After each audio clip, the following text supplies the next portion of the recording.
mengono kok suwi. Nggih, menika dipun pinanganirin nggih Pak Dekareng nggih. Tari gambyong.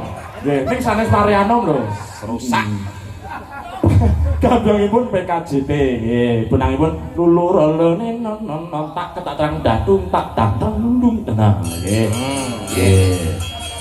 Nggih. Nek teng mriki luro, lunem.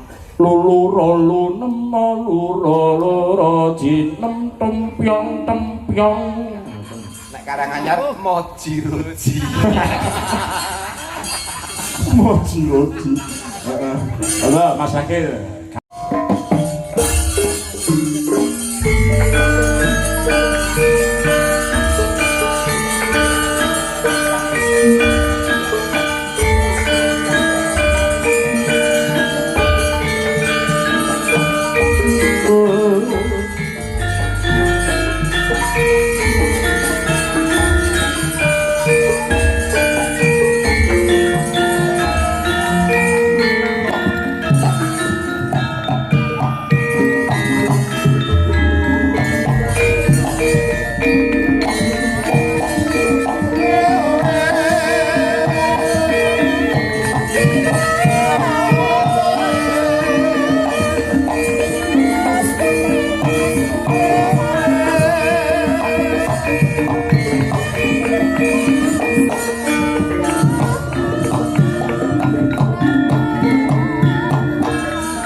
nuwun nika kala wau sampun dipun pinangkani nggih Pak Gareng nggih. Dawuh saking Pak Oka. Ya, Ingkang betul. saking Londo.